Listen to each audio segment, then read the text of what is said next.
नमस्कार, मी सौरभ जोग. मी सध्या college of engineering पुणेमध्ये कॉम्प्युटर इंजिनिअरिंग ब्रांचमध्ये आहे फर्स्ट इयरला आणि एम-एस-टी CET मध्ये मला 100 पर्सेंटाइल मिळाले होते. आत्ताच्या मुलांसाठी तू काय सांगशील, की तुझ्या स्वतःच्या काय टिप्स देशील फक्त स्पेशली लास्ट मंथ? स्टडी करण्यासाठी सगळ्यात जास्त आपलं मेन जे बुक आहे ते म्हणजे आपलं टेक्स्टबुक. कोरोनामुळे की तुझ्या एम-एस-टी सी-ई-टीचं प्रिपरेशनमध्ये काय चेंजेस झाले होते? खूप वेळा काय होतं, डेरिव्हेशनमुळे आपले कन्सेप्ट क्लिअर होतात आणि त्याची मदत आपल्या न्यूमेरिकल्समध्ये होते.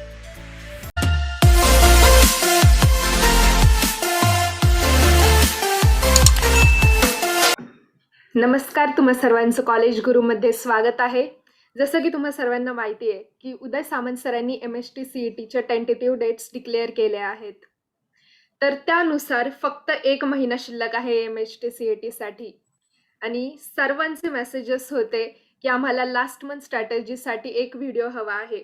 तर स्वतःची लास्ट मंथ स्ट्रॅटेजी शेअर करण्यासाठी आज आपल्यासोबत आहेत सौरभ जोग, ज्यांनी एम-एस-टी सी-ई-टीमध्ये 100 पर्सेंटाइल स्कोर केले होते. तर वेळ न घालवता आपण त्यांच्याकडे वळूयात. सौरभ, तुझं आमच्या कॉलेज गुरु चॅनलमध्ये प्रथमतः स्वागत. तू थँक स्वतःची ओळख सर्वांना करून देशील? नक्कीच. नमस्कार, मी सौरभ जोग. मी सध्या कॉलेज ऑफ इंजिनिअरिंग पुणेमध्ये कॉम्प्युटर इंजिनिअरिंग ब्रांचमध्ये आहे फर्स्ट इयरला आणि एम-एस-टी CET मध्ये मला 100 पर्सेंटाइल मिळाले होते आणि महाराष्ट्रात 8th रँक मिळाला होता. तर आपला विषय आहे की लास्ट मंथ स्ट्रॅटेजी. तर मग शेवटच्या महिन्यात विद्यार्थ्यांसाठी तू काय सांगशील, की कोणते चॅप्टर्स जास्त आय-एम-पी आहेत? त्या चॅप्टर्समधले कोणते टॉपिक्स आपण स्पेसिफिकली करायला हवेत? जसं की एखाद्या गोष्टीचं इम्पोर्टन्स तू कोणत्या-कोणत्या कसं सांगशील? ओके. सो आता एक्झाममध्ये स्कोर करण्यासाठी आधी आपण जर पेपरचं स्वरूप बघितलं, तर मॅथ्स हे 100 मार्क्सचं आहे आणि फिजिक्स आणि केमिस्ट्री हे 100 मार्क्सचं आहे. सो मॅथ्सच्या एका सब्जेक्टला आपल्याला 100 मार्क्स आहेत प्लस दीड तास पूर्ण आहे. त्यामुळे मॅथ्स जे इंजिनिअरिंगची CET आपली देणार आहेत, त्यांनी मॅथ्सवर फोकस करणं सगळ्यात जास्त महत्वाचं आहे. कारण सगळ्यात जास्त मार्क मिळणार पण तिथनंच आणि जाणार पण तिथेच आहे. त्यामुळे पहिल्यांदा मॅथ्स बद्दल बोलायचं झालं तर मॅथ्स 1चा जो टेक्स्ट बुक आहे. सो मॅथ्स 1 मध्ये मी आधी सजेस्ट करेन की जे इझी चॅप्टर्स आहेत कम्पॅरेटिव्हली ते सगळे एकदम व्यवस्थित करा, की तिकडे आपला मार्क जायला नको.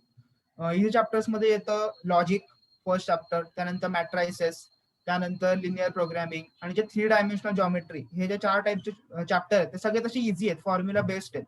सो हे चॅप्टर्स जर नीट केले तर तेवढे मार्क 100% पडतील एक्झाम मध्ये. आणि जे उरतं ते ट्रिग्नोमेट्री आणि pair of straight lines. So हे जे चॅप्टर्स आहेत ते थोडे कम्पॅरेटिव्हली डिफिकल्ट आहे असं म्हणेन मी आणि त्यातून टफ क्वेश्चन सुद्धा बनू शकतात आणि एक्झाम मध्ये आपल्याला प्रॉब्लेम येऊ शकतो. प्रॅक्टिस सगळ्याचीच करायची आहे, पण जर स्टार्ट करायचं असेल तर आधी इझी चॅप्टर्स व्यवस्थित करून घ्यावे आणि नंतर मग या चॅप्टर्सकडे थोडं गेलं तर ते बरं पडेल. हे मॅथ्स 1 बद्दल झालं. आता मॅथ्स 2 बद्दल बोलायचं झालं तर मॅथ्स 2 हा बेसिकली पूर्ण कॅल्क्युलस पार्ट आहे, लास्ट 2 चॅप्टर्स सोडले तर. सो असं डिफरन्सिएशन जो पार्ट आहे, डिफरन्सिएशन आणि लिमिट कंटिन्युटी डिफरन्शिएबिलिटी पहिला चॅप्टर. सो हे पार्ट शक्यतो सगळ्यांना सोपे जातात. पण काही जणांना असं होऊ शकतं की इंटिग्रेशन टफ जातं किंवा इंटिग्रेशनला प्रॉब्लेम येतो.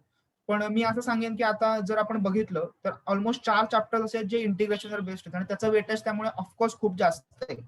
सो मी असं म्हणत नाही की इंटिग्रेशनकडे दुर्लक्ष करा, बिलकुल म्हणणार नाही मी असं, ते खूप इम्पॉर्टंट आहे. मी असं सांगेन की जर टफ जर असेल तर ऍटलीस्ट जे इझी क्वेश्चन्स आहेत म्हणजे जनरल फॉर्म्युलावर जे डायरेक्ट आन्सर येतात असे क्वेश्चन्स आहेत ते सगळे टाइप्स आणि फॉर्म्युले तुम्ही व्यवस्थित लर्न करा. टफ क्वेश्चन प्रॉब्लेम सेट मध्ये नाही जमले इट्स ओके, पण जे बेसिक क्वेश्चन आहेत त्यातला एक तरी क्वेश्चन येणारच एक्झामला, येऊ शकतो. सगळे थोडे ना खूप टफ क्वेश्चन एका चॅप्टर मध्ये येणार आहेत. त्यामुळे असे सगळे क्वेश्चन्स नीट करा. आणि जे पहिले 3 चॅप्टर आहेत, डिफरन्सिएशन तसा इझी चॅप्टर आहे खूप आणि त्यात इंटिग्रेशन सारखे खूप फॉर्म्युले नसतात, त्यामुळे तो सगळे करू शकतात. म्हणजे लास्टचे जे 2 चॅप्टर ते सगळ्यात इझी आहेत. त्यात म्हणजे मार्क्स स्कोरिंग करायला सगळ्यात जास्त ऑपॉर्च्युनिटी आहे, प्रोबॅबिलिटी डिस्ट्रीब्युशन आणि बायनॉमियल डिस्ट्रीब्युशन. सो हे सगळे चॅप्टर एकदम व्यवस्थित करा. त्यातनं एखाद 2 क्वेश्चन येतील मे बी, पण जे 100% आपले करेक्ट येतील. कारण इंटिग्रेशनचा पार्ट आहे त्याला प्रॅक्टिस लागते. त्यामुळे आपण ठरवून करू कितीही केलं तरी त्याला त्याची थोडी आधीपासून प्रॅक्टिस त्याला ते सोपं जाईल. सो एखाद्याची प्रॅक्टिस नसेल तर त्याने बेसिक फॉर्म्युला टाईप फक्त व्यवस्थित करावे. हार्ड एक्झाम्पल्स वगैरे नाही केले तरी काही हरकत नाही. सो हे मॅथ्स 2 बद्दल मी सांगितलं. आणि अजून एक मी एक टिप देऊ शकतो की जे इनडिफाईन्ड इंटिग्रेशन हा जो एक चॅप्टर आहे. सो काही वेळा असं होतं की आपलं इंटिग्रेशन कसं करायचं कळत नाही. पण जर ऑप्शन्स थोडी इझी वाटत असतील तर स्टुडंट्स असं पण करू शकतात की मॅथ्सला वेळ असतो, बऱ्याचपैकी वेळ पुरतो मॅथ्सला, वेळेचा प्रॉब्लेम हं. नाहीये. सो असं करू शकतो आपण की ऑप्शन जे असतात त्यांचे आपण डेरिव्हेटिव्ह काढायचे. डिफरन्सिएशन सगळ्यांना येतं आणि जो क्वेश्चनचे मॅच होईल ते आपला आन्सर. सो ही एक ट्रिक खूप युजफुल आहे, म्हणजे जेव्हा इंटिग्रेशन आपल्याला सुटत नसतं तेव्हा ही टेक्निक नक्की सगळे वापरू शकतात. सो मॅथ्स झालं. आता केमिस्ट्री बद्दल बोलूया.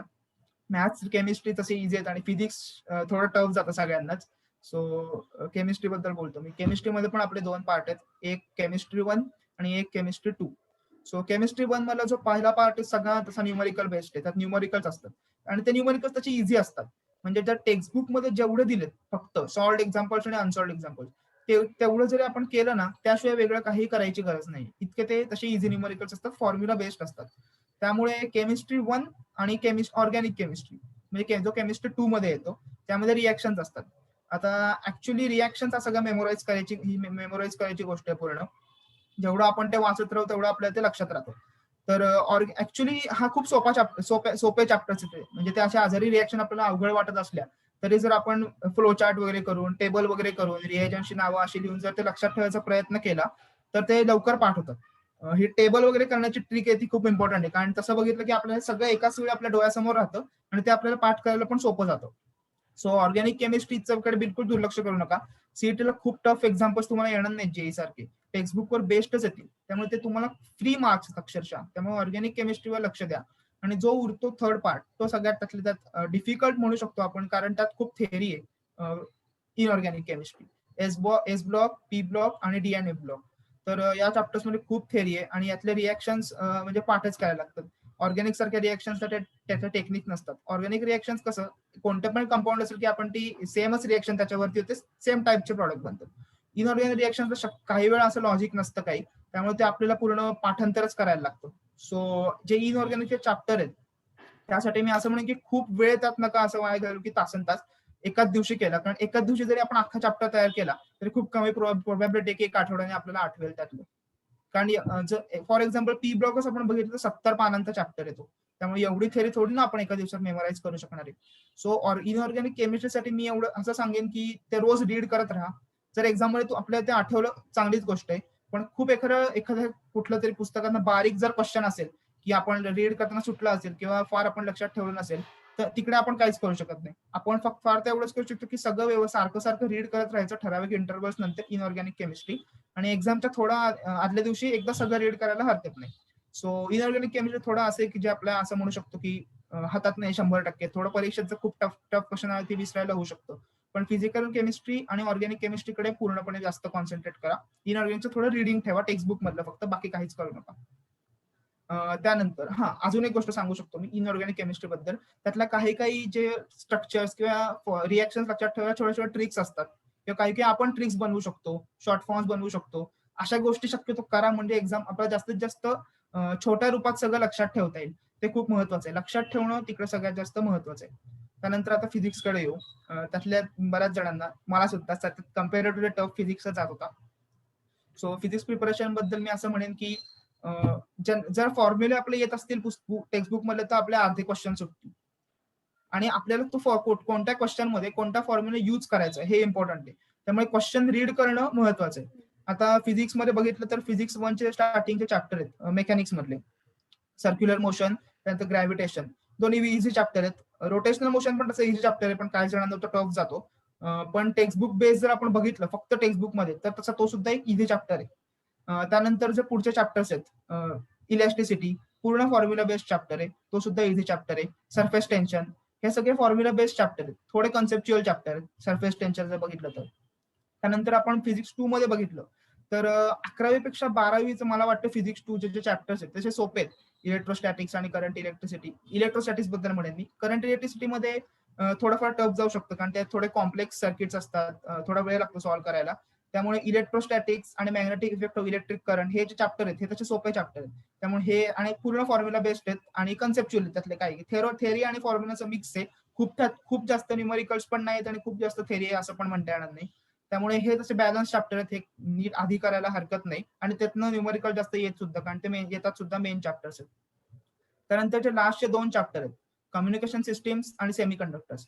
आता कम्युनिकेशन सिस्टीम मला खूप न्यूमरिकल याची प्रोबॅबिलिटी नाही, एखादं आलं तर येईल, एखाद 2, आणि सेमीकंडक्टर्स मधनं पण तरी सुद्धा आता हे इझी चॅप्टर आहे. एकदा समजले, सेमीकंडक्टर्स बद्दल बोलतो, एकदा समजले की परत विसरणार नाही असा चॅप्टर आहे. आणि कम्युनिकेशन सिस्टीम त्याचा पूर्ण थेरॉटिकल चॅप्टर आहे, रीड करण्याचा चॅप्टर आहे. पण म्हणजे एक 2 मार्कासाठी त्याला खूप वेळ द्यावा असं मला वाटत नाही. मान्य आहे की थेरॉटिकल चॅप्टर आहे, आपण लक्षात ठेवून देऊ शकतो. पण त्यात बऱ्याच गोष्टी आहेत लक्षात ठेवण्यासारख्या सुद्धा. त्यामुळे मी असं सांगेन की असे चॅप्टर फक्त रीड करत राहा रेग्युलरली.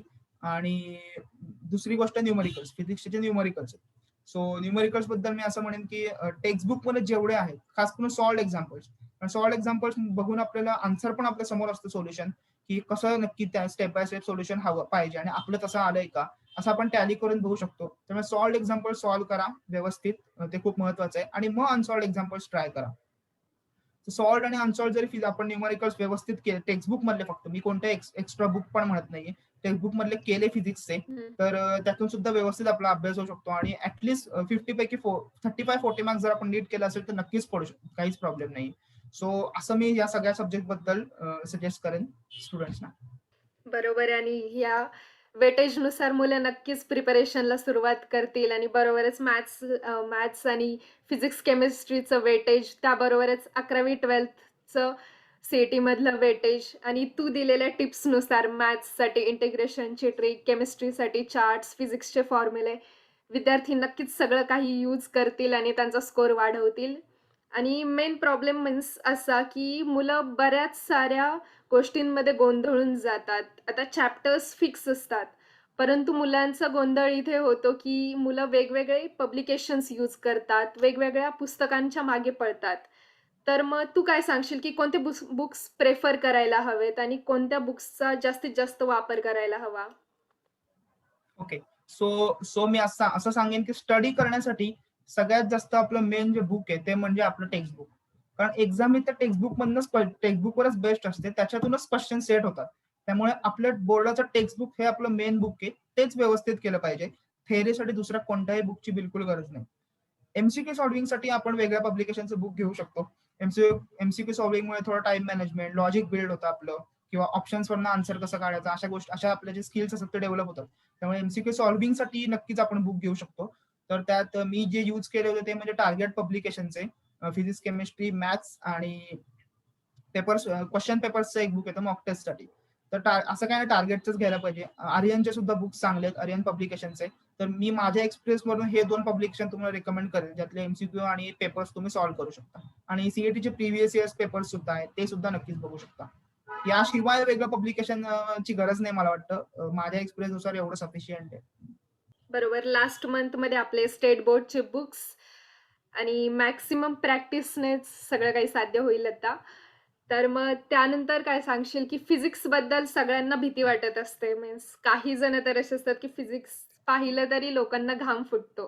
तर मग फिजिक्सच्या स्ट्रॅटेजीबद्दल काय सांगशील, की फिजिक्सचा अभ्यास कसा करायला हवा? ओके. सो मी मगाशी सांगितलं त्याचप्रमाणे टेक्स्टबुक मधले न्यूमरिकल्स आणि सॉल्ड एक्झाम्पल्स सगळ्यात महत्वाचे आहे. कारण कसं आहे, आपण जर वेगळं काय करायला गेलो आणि जिथून पेपर आहे टेक्स्टबुक त्यातलं बेसिक जर आपलं क्लिअर नसेल, आपल्याला येत नसेल, तर आपण वेगळं काय सॉल्व्ह करण्याचं काही म्हणजे त्याचा काही फायदाच नाहीये.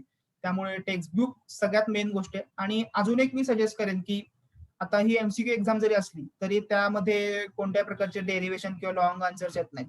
म्हणून जे थेरॉटिकल पार्ट आहेत त्यांच्याकडे दुर्लक्ष करावं असं काहींना वाटू शकतं. डेरिव्हेशनची काही गरज नाही. पण मी म्हणेन की तुम्ही ऍटलीस्ट ते रीड करा आणि समजून घ्या.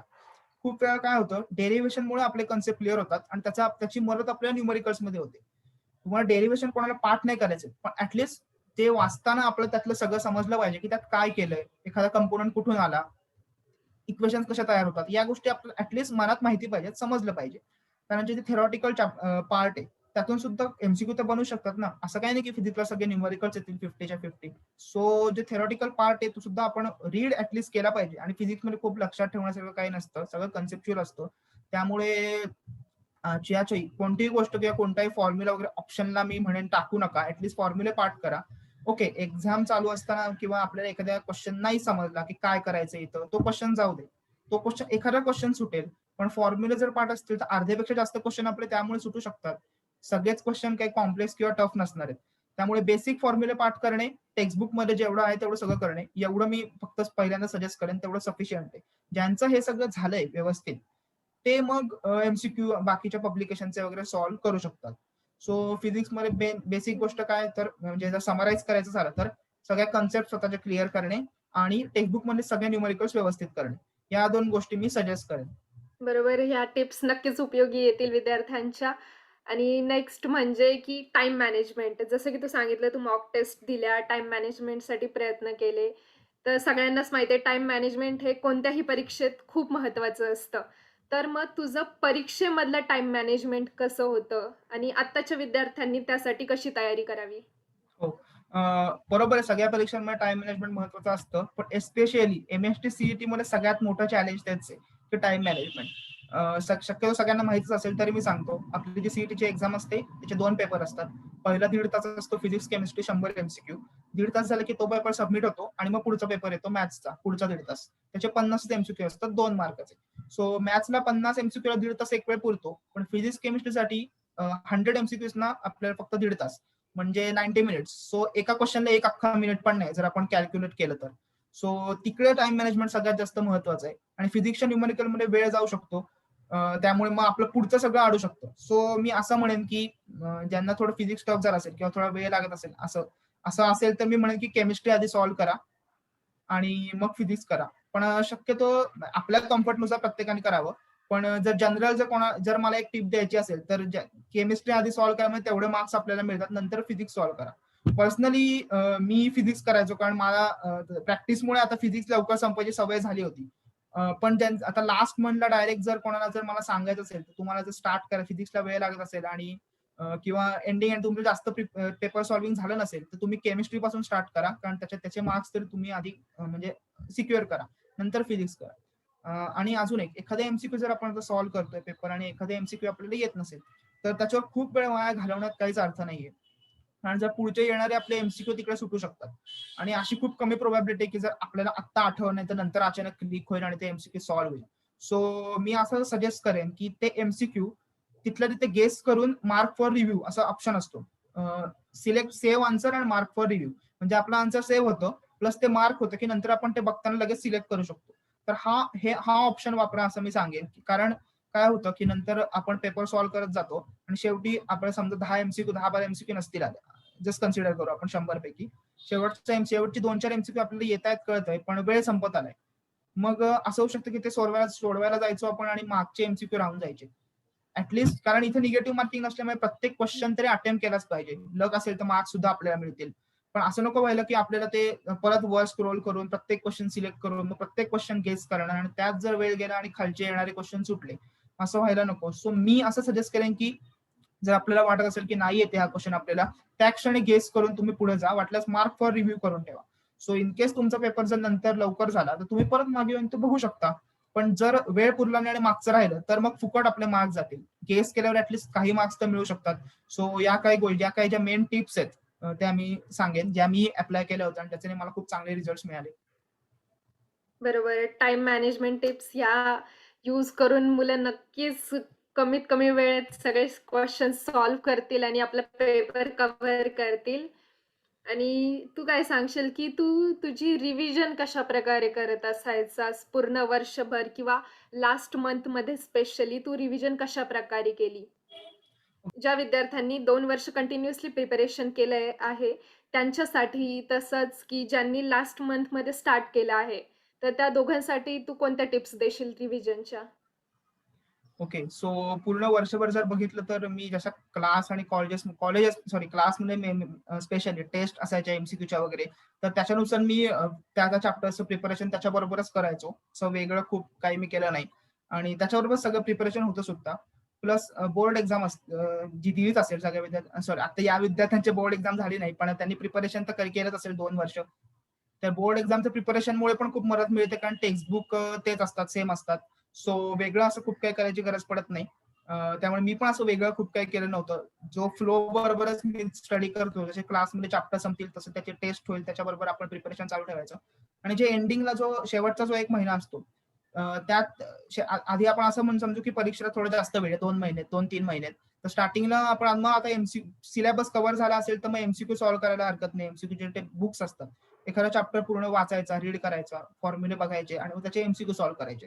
असं आपण करू शकतो आणि एंडिंगला जेव्हा 1 महिना राहिला असेल, तेव्हा normal MCQ solving topic wise न करता आपण पेपर सॉल्व्हिंग करायचं आणि रिव्हिजन जी असेल ती फक्त टेक्स्टबुक मधनं करायची.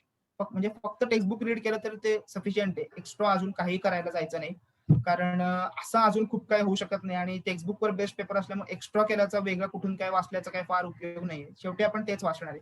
सो जे टेक्स्टबुक आहे तेच शेवटच्या महिन्यात फक्त सारखं सारखं रीड करा, लाईन टू लाईन असंच मी सांगेन. कारण कोणत्या लाईनवरनं क्वेश्चन बनू शकतो आणि टेक्स्टबुकच्या बाहेरनं क्वेश्चन येऊ शकत नाही. त्यामुळे पूर्णपणे टेक्स्टबुकवर बेस्ड एक्झाम असल्यामुळे टेक्स्टबुक सारखं सारखं शेवटच्या मधनं रीड करा रोज प्रत्येक विषयाचं कंटिन्युअसली. बरोबर आहे. मुलं नक्कीच आपल्या स्टेट बोर्डच्या बुक्सला जास्त प्रेफरन्स देतील आणि त्याचं रिव्हिजन करत राहतील. आणि मग त्यानंतर तू मॉक टेस्टसाठी जास्त वेटेज दिलं जसं की तू म्हणालास. तर मग तुझा मॉक टेस्टमध्ये किती स्कोर असायचा? तुझा ॲव्हरेज स्कोर किती होता? की मॉक टेस्टच्या स्कोर आणि तुझ्या एम-एस-टी-सी-ई-टीच्या स्कोरमध्ये काय रिलेशन होतं? तुला अगोदर कमी मार्क्स नंतर वाढत गेले, की काय प्रॉब्लेम्स तू फेस केले आणि ते ओव्हरकम कसे केलेस? ओके. ऑफकोर्स जो फर्स्ट मॉक टेस्ट मी दिली होती, त्यात मला सवय नसल्यामुळे वेळ पुरला नाही आणि त्यात 160 समथिंग मला पडले असते मार्क्स, 164.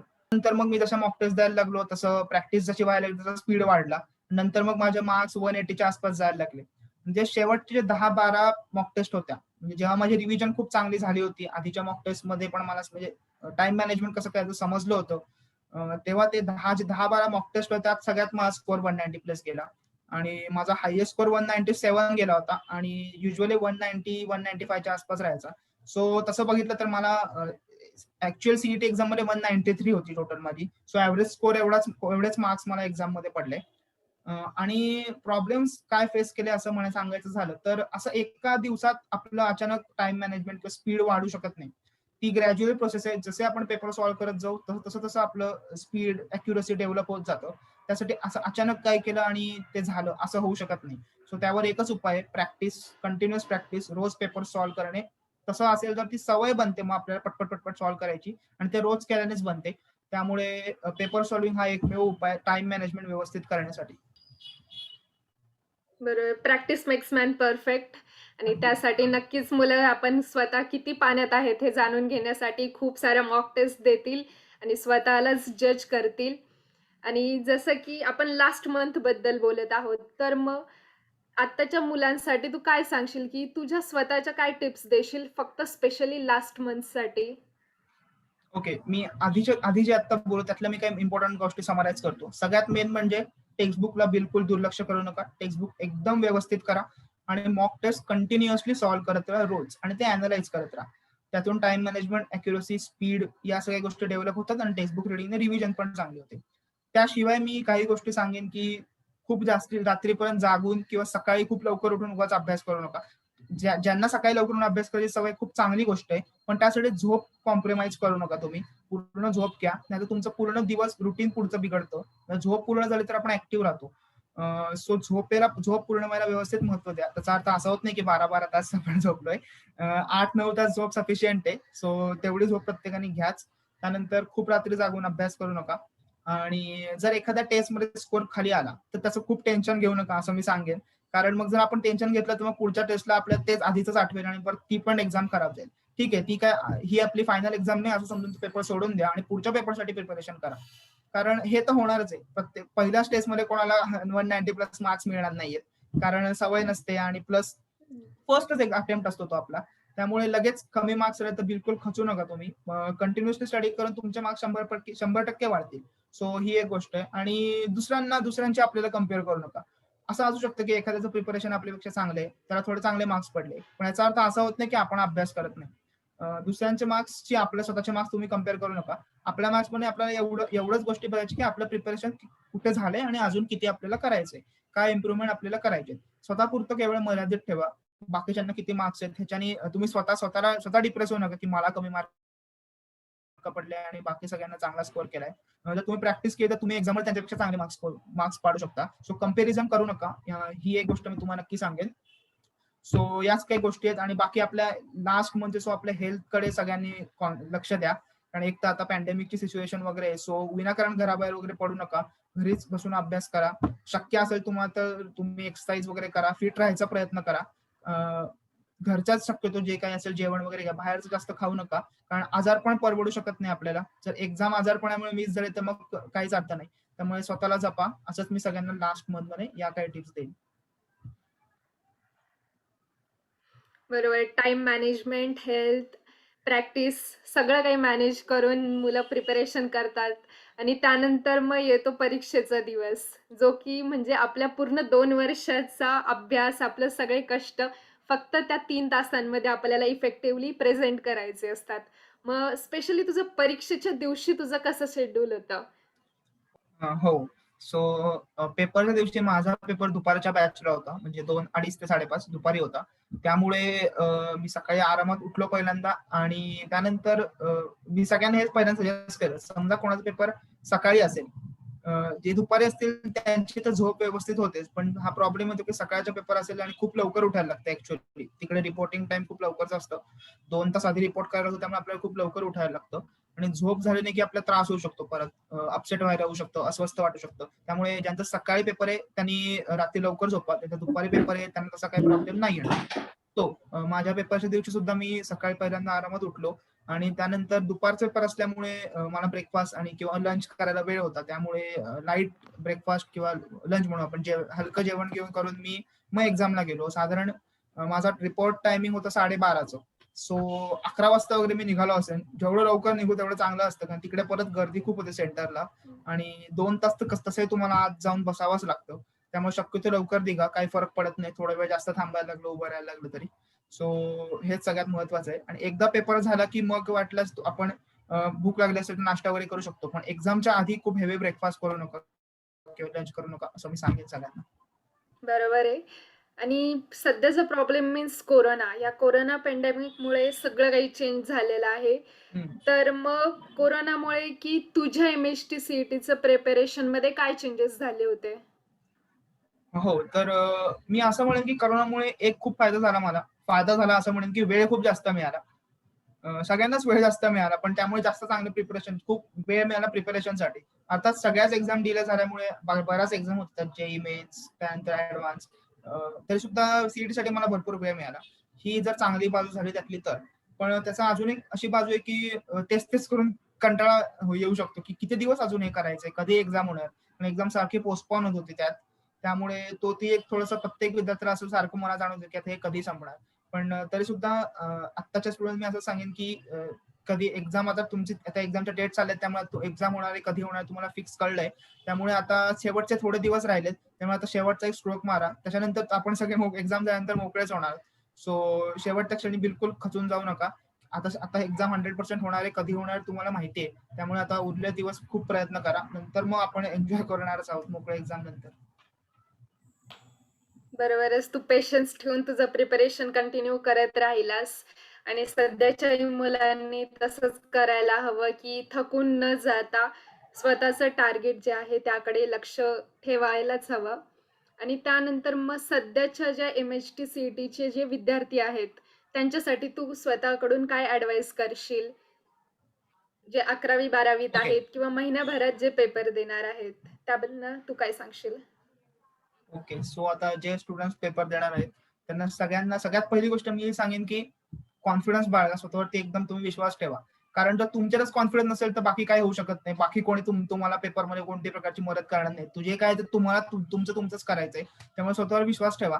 तो सगळ्यात महत्त्वाचा फॅक्टर आहे. जर आपल्यालाच खात्री नसेल, की मला चांगले मार्क्स पडतील किंवा असं वाटत असेल, की यार मला क्वेश्चन्स येणार नाहीत, मला वेळ पुरत नाही. जर तुम्ही निगेटिव्ह थिंकिंग करत राहिलात, तर तसंच होईल. तुम्हाला अजून प्रॉब्लेम आहे. शक्य असेल तेवढं पॉझिटिव्हली विचार करा. त्यानंतर अभ्यासाचं खूप टेन्शन घेऊ नका किंवा काय ओव्हरलोड एवढा अभ्यास पण एका दिवशी बिलकुल करू नका. कारण एका दिवशी खूप अभ्यास करून काही खूप म्हणजे मोठा फरक पडत नाही. थोडा-थोडा पण रोज अभ्यास करण्याकडे लक्ष द्या. जास्त थकून जाऊ नका. कारण आराम करा म्हणजे थोडा रेस्ट घेणं पण तेवढंच महत्वाचं आहे, जसं अभ्यास करणं महत्वाचं आहे. खूप ताण घेऊन पण त्याच्याने काही साध्य होत नाही. जास्त ताण घेतला तर उलट आपल्यालाच पुढे त्रास होऊ शकतो. त्यामुळे बिलकुल कोणत्याही ह्याचा ताण घेऊ नका. जरी तुमचा खूप सिलेबस राहिला असेल, तर व्यवस्थित प्लॅनिंग केलं तर तुम्ही एका महिन्यात सुद्धा व्यवस्थित सगळं अरेंज करू शकता. एका दिवशी खूप काही करण्याचा असा प्रयत्न करू नका. त्याच्याने एक एक होणार नाही, उगीच सगळ्याच गोष्टी अर्धवट होतील. जे एखादी गोष्ट करायला घ्याल ती व्यवस्थित करा, शांतपणे करा. अभ्यास करताना शक्यतो शेवटच्या महिन्यात तरी स्मार्टफोन किंवा बाकी गॅजेट्स पासून थोडं लांब राहा. ब्रेक घ्याल तेव्हा तुम्ही वाटल्यास थोडा टाईमपास करू शकता. टीव्ही वगैरे बघू शकता, थोडं हलकं वाटण्यासाठी. पण अभ्यास करताना शक्यतो या गॅजेट्स पासून लांब राहा. मोबाईल वगैरे पासून खास करून अभ्यास करताना जवळ ठेवू नका शक्यतो. अभ्यास जेव्हा होईल तुमचा पेपर झाल्यावर तुम्ही सॉल्व्ह करून ब्रेक घेतला असेल, रिव्हिजन करून ब्रेक घेतला असेल, तेव्हा तुम्ही मग वाटल्यास फोन बघू शकता, टीव्ही बघू शकता, काही पण टाइमपास करू शकता. त्यानंतर अजून एक जसं मगाशी सांगितलं, स्वतःची हेल्थची आणि स्वतःची काळजी घ्या. शेवटच्या महिन्यात खूप महत्वाचं आहे आणि आता सध्या पॅन्डेमिकमध्ये तर खूप महत्वाचं आहे.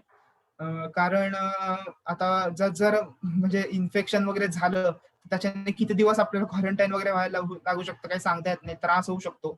त्यामुळे शक्यतो घराबाहेर पडू नका.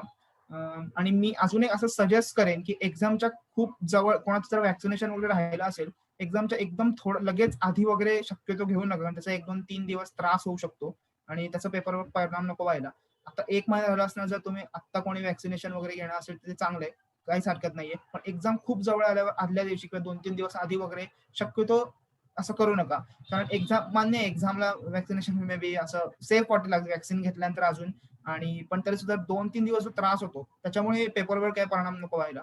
सो ही एक गोष्ट मी आत्ताच्या ह्याच्या सिच्युएशनसाठी म्हणून नक्की सांगेन सगळ्यांना. आणि बाकी कॉन्फिडंट राहा. बाकीच्यांनी स्वतःला कंपेअर करू नका. डिप्रेस बिलकुल होऊ नका. मूड स्वतःचा चांगला ठेवा. फ्री टाइम मध्ये आपल्याला आवडत्या गोष्टी करा. अभ्यास आणि ब्रेक याचं व्यवस्थित कॉम्बिनेशन जर केलं तर त्याचं प्रेशर सुद्धा येणार नाही. बाकी मजेत अभ्यास करा, असं सगळ्यांना मी सांगेन. बरोबर आहे. आता शेवटचा 1 महिना राहिला आहे आणि आपल्याकडे सगळ्यात महत्त्वाचा फॅक्टर जो आहे तो म्हणजे टाईम. तर टाईम प्लॅनिंग, टाईम मॅनेजमेंट सगळं काही करून, सोबतच आपली हेल्थ सांभाळून विद्यार्थी नक्कीच जे यश प्राप्त करायचे ते प्राप्त करतील. आणि त्याबद्दल आपण येऊयात मग आता तुझ्याकडे, की आता तू एवढं घवघवीत यश प्राप्त केलेलं आहेस, सध्या COEPमध्ये आहेस, तर तुझं फ्युचर प्लॅन काय आहे? हो, तर मी खूप पुढचा अजून विचार नाही केलाय. पण सध्या माझा गोल हाच आहे, की मी अकॅडमिक्सवर फोकस करणार आहे आणि जे माझं फील्ड आहे कॉम्प्युटर इंजिनिअरिंग, त्याचे वेगवेगळे डोमेन जास्तीत जास्त एक्सप्लोर करण्याचा प्रयत्न करणार आहे. हेच सध्या माझं प्रायमरी गोल आहे. बरोबर. आणि सध्या आमच्या MST CETच्या विद्यार्थ्यांचं प्रायमरी गोल मीन्स आपली CETची परीक्षा. तर नक्कीच. नक्कीच तू दिलेल्या सगळ्या टिप्स आमच्या विद्यार्थ्यांसाठी युजफुल ठरणार आहेत आणि ते नक्कीच त्या सगळ्या यूज करून आपलं स्कोर नक्की वाढवतील. तर खरंच धन्यवाद तुझं मार्गदर्शन केलं. बरोबरच तुझ्या स्ट्रॅटेजीज आणि तुझ्या टिप्स आमच्या विद्यार्थ्यांसाठी खूपच युजफुल ठरलेल्या आहेत. तू अजून स्वतःबद्दल किंवा आमच्या विद्यार्थ्यांसाठी स्वतःकडून काय सांगू इच्छितोस? सर्वप्रथम मी कॉलेज गुरु युट्यूब चॅनलचा आभार मानेन, की तुम्ही मला ही संधी दिलीत, की मी माझा एक्सपिरियन्स या स्टुडंट बरोबर शेअर करू शकेन. सध्याची परिस्थिती थोडी अवघड आहे. थोडं पॅन्डेमिकचं सिच्युएशन आहे. त्यामुळे सगळ्याच गोष्टी थोड्या बिनसल्या आहेत. लॉकडाऊन आहे, रेस्ट्रिक्शन्स आहेत. तरी मी एवढंच सांगेन, की आपल्या गोलवरती सगळ्यांनी फोकस करा. खचून जाऊन चालणार नाही. आपल्याला अभ्यास करायलाच लागणार आहे. त्याशिवाय मार्क्स पडणार नाहीयेत. त्यामुळे बाहेर काय सिच्युएशन ह्याच्याकडे जास्त फोकस करू नका. घरी बसून व्यवस्थित अभ्यास करा, स्वतःची काळजी घ्या आणि पुन्हा एकदा मला तुमच्याशी संवाद साधण्याची जी संधी दिली त्याबद्दल मी सर्वांचे आभार मानतो. धन्यवाद. धन्यवाद सौरभ. नक्कीच हे विद्यार्थी सुद्धा या सर्व गोष्टींकडे खूप जास्त महत्त्वाने बघतील आणि त्याचबरोबर कॉलेज गुरुतर्फे आम्ही दरवेळेस वेगवेगळे व्हिडिओज CETसाठी सर्वांसाठी टाकतच असतो. तर हे व्हिडिओज पाहण्यासाठी आमच्या चॅनलला सबस्क्राईब नक्की करा.